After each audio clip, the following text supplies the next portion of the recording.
तंजावर म्हटलं की आठवतं छत्रपती शिवाजी महाराजांनी केलेला दक्षिण दिग्विजय.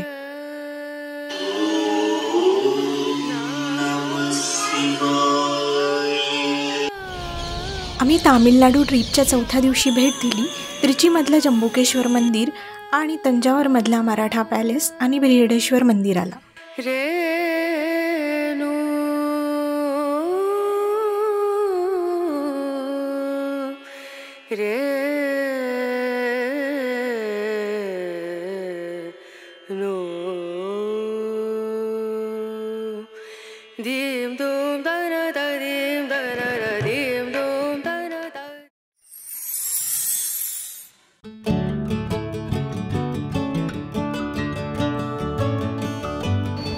आज आहे तामिळनाडू ट्रिपचा चौथा दिवस आणि आज आम्ही सकाळी निघालो आहे त्रिचीमधल्या जंबुकेश्वर मंदिरात दर्शन घ्यायला.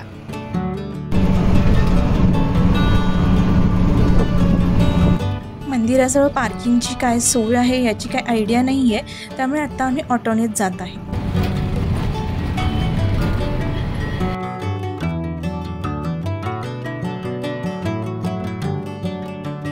हा कावेरी नदीवरचा ब्रिज आहे. आता सकाळचे 7:30 वाजले आहेत, पण इकडे ना प्रचंड ऊन जाणवतं. मंदिराचा गोपुरम दिसायला लागलाय आता.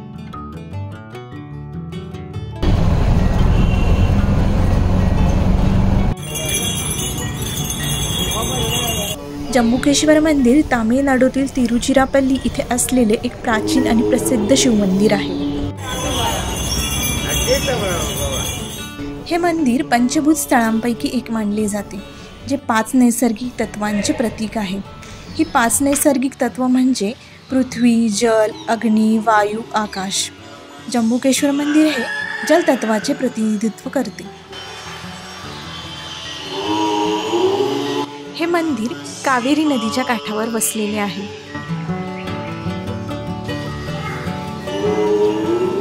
या मंदिराचा इतिहास 1800 वर्षांहून अधिक जुना आहे. असे मानले जाते की हे मंदिर चोळ वंशातील राजा कोचेनगड चोळ याने 7व्या शतकात बांधले.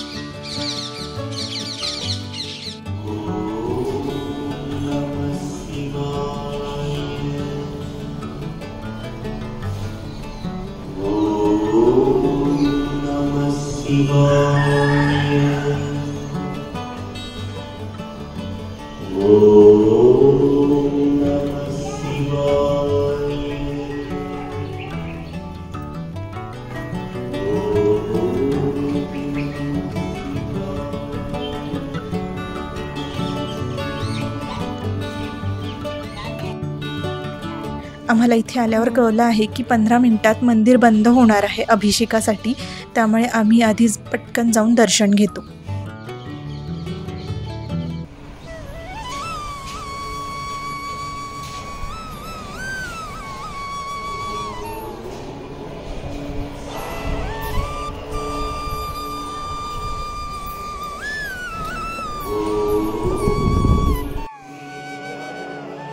अतिशय छान दर्शन झालं. मी आत्तापर्यंत बघितलेल्या शिवमंदिरांपैकी अगदी वेगळं गर्भगृह आहे हे. अतिशय छोटं गर्भगृह आहे. 4 फूट उंच आणि 2.5 फूट रुंद. इथे दुसरी अशी कथा सांगितली जाते की कैलास पर्वतावर राहणारे 2 शिवगण माल्यवान आणि पुष्पदंत हे दोघं सतत एकमेकांशी भांडत असत. एका भांडणात माल्यवानने पुष्पदंताला पृथ्वीवर हत्ती होण्याचा शाप दिला आणि दुसऱ्याने पहिल्याला पृथ्वीवर कोळी होण्याचा शाप दिला. हत्ती आणि कोळी तिरुवनाई कवाल येथे आले आणि त्यांनी शिवपूजा चालूच ठेवली. हत्ती कावेरी नदीतून पाणी गोळा करत असे आणि जांभळाच्या झाडाखाली असलेल्या शिवलिंगाला स्नान घालत असे. कोळीने लिंगावर कोरडे पान किंवा थेट सूर्यप्रकाश पडू नये म्हणून त्याचे जाळे बांधले. हत्तीने जाळे पाहिले आणि त्याला वाटले की ती लिंगावर धूळ आहे. हत्तीने ते फाडले आणि पाणी ओतून लिंग स्वच्छ केले. ही प्रथा दररोज सुरू राहिली. एके दिवशी कोळी रागवला आणि हत्तीच्या सोंडेत घुसला आणि हत्तीला चावा घेतला. यात त्याचा स्वतःचाही मृत्यू झाला.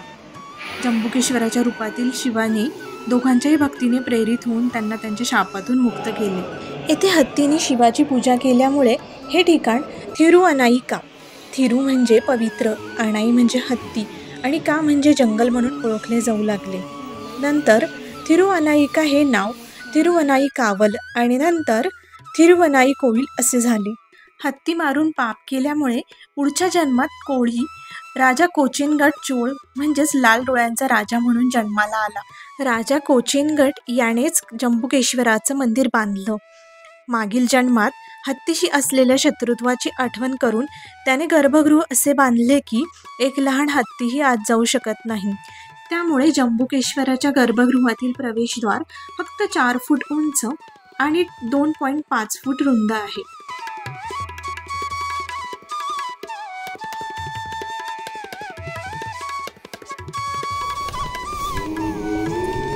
इथे अशी कथा सांगितली जाते की एकदा पार्वतीने जगाच्या कल्याणासाठी शिवाच्या तपश्चर्येची थट्टा केली. भगवान शंकरांनी तिच्या कृत्याचा निषेध करून तिला कैलास पर्वत सोडून पृथ्वीवर जाऊन तपश्चर्या करण्यास सांगितली. शिवाच्या इच्छेनुसार अखिलेश्वरीच्या रूपातील पार्वतीने तिची तपश्चर्या करण्यासाठी जंबुवन म्हणजे आत्ताचे तिरुनावईकोविल शोधले.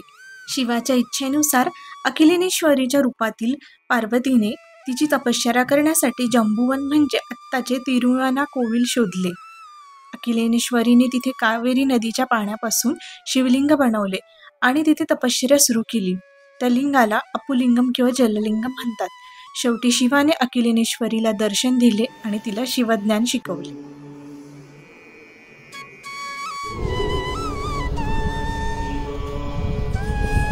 येथील पुजारी माता पार्वतीच्या स्मरणार्थ साडी परिधान करून पूजा करतात, कारण पार्वतीने येथे शिवाची तपस्या केली होती.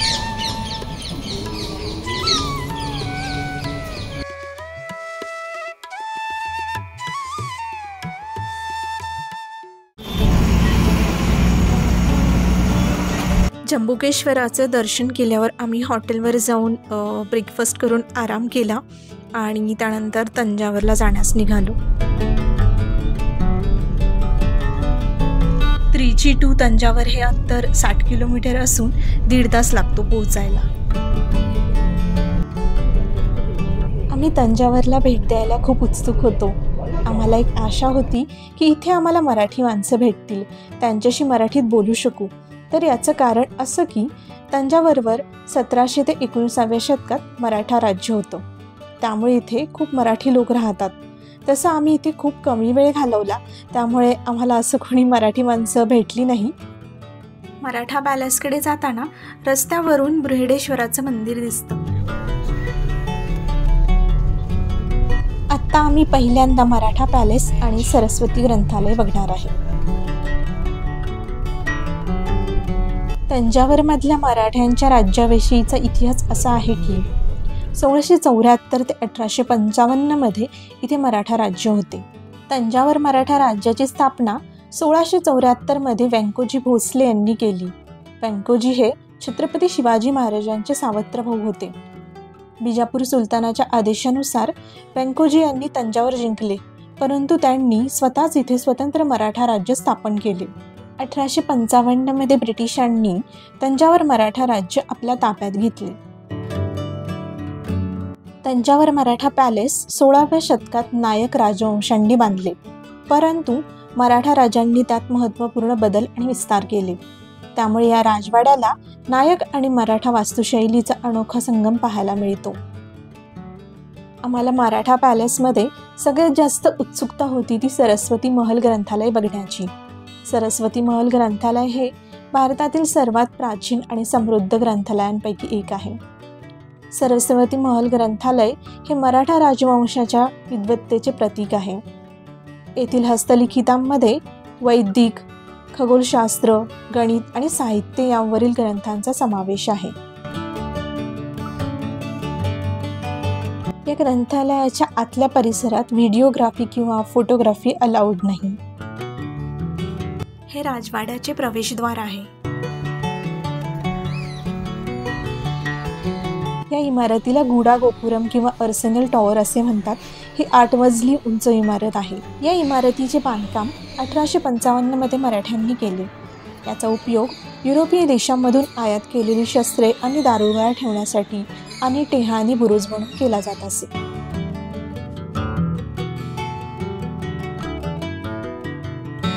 हा महाराजा सरपोजी मेमोरियल हॉल आहे. इथे नाटक, नृत्य, संगीत आणि इतर कला प्रकारांचे सादरीकरण केले जात असे.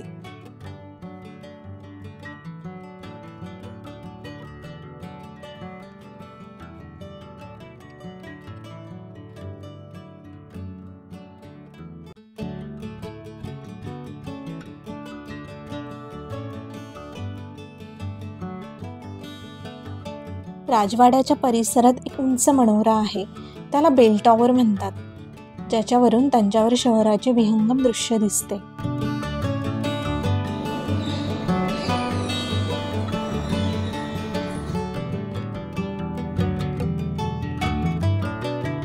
आता तंजावरच्या बृहदेश्वर मंदिरात आलो.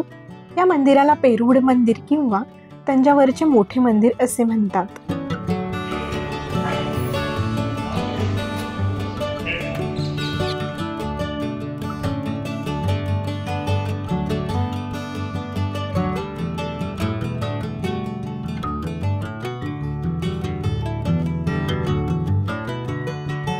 हे मंदिर 11व्या शतकात चोळ सम्राट राजराजा चोळ प्रथम यांनी बांधले, त्यामुळे या मंदिरास राजराजेश्वरम देखील म्हटले जाते.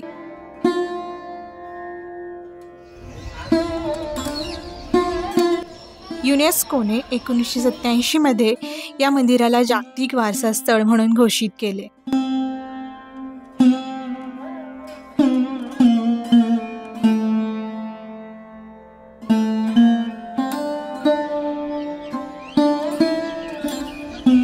हे मंदिर द्रविड स्थापत्य शैलीचे उत्कृष्ट उदाहरण आहे.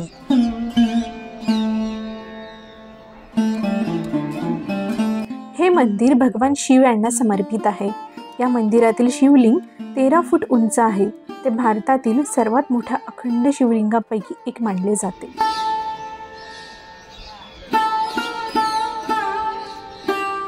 या मंदिराचे विमान म्हणजेच गर्भगृहावरील शिखर याची रचना भव्य आहे. 66 मीटर उंचीचे विमान हे जगातील सर्वात उंच मंदिर शिखरांपैकी एक आहे. शिखराच्या टोकावर 80 टन वजनाचे एकसंध शिलास्तंभ आहे. या मंदिराच्या बांधणीचे एक वैशिष्ट्य म्हणजे या मंदिराच्या शिखराची सावली कधीही जमिनीवर पडत नाही.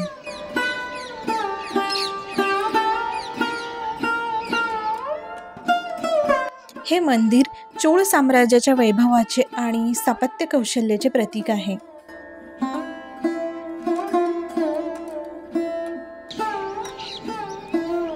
हे मंदिर पूर्णपणे ग्रॅनाइट दगडात बांधलेले असून कोणत्याही पायाशिवाय उभे आहे.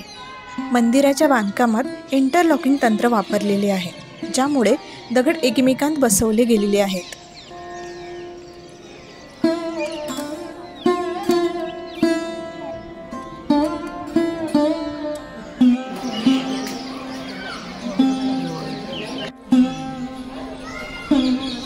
मंदिराच्या भिंतीवर चोळकालीन शिल्पकला आणि भित्तिचित्रे आहेत, ज्यात नृत्य, संगीत आणि धार्मिक दृश्य दाखवलेली आहेत.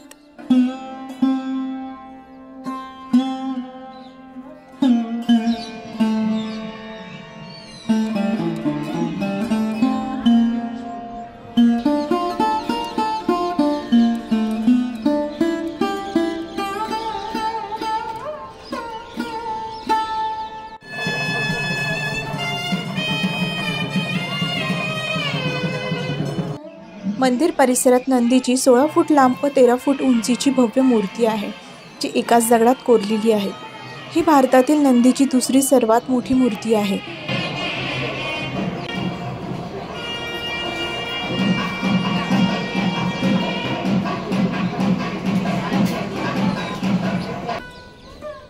या मंदिराची वेळ सकाळी 6 ते दुपारी 12:30 आणि संध्याकाळी 4 ते 8:30 पर्यंत आहे.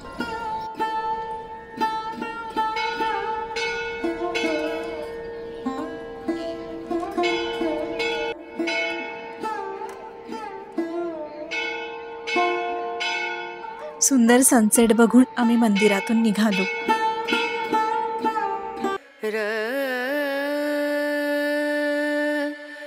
ना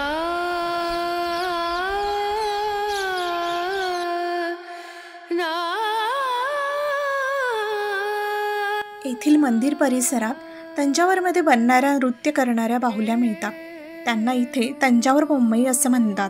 या बाहुल्या तंजावरच्या चोळ राजवंशाच्या काळापासून प्रचलित आहेत. त्या लाकडी किंवा मातीच्या बनलेल्या असतात आणि त्यांचे वस्त्र रंगीत कापड, दागिने आणि चमकदार रंगांनी सजवलेले असते.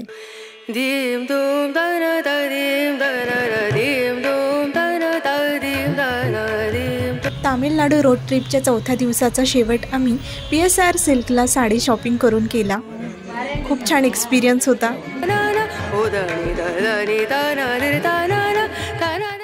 आणि चौथ्या दिवसाचा मुक्काम आम्ही त्रिचीमध्ये कोर्टयार्डलाच करणार आहे. हा व्हिडिओ जर तुम्हाला आवडला असेल तर कॉमेंट करून मला नक्की सांगा. लाईक करा, सबस्क्राईब करा आणि तुमच्या प्रियजनांसोबत शेअर करा. Thank you for watching. बाय.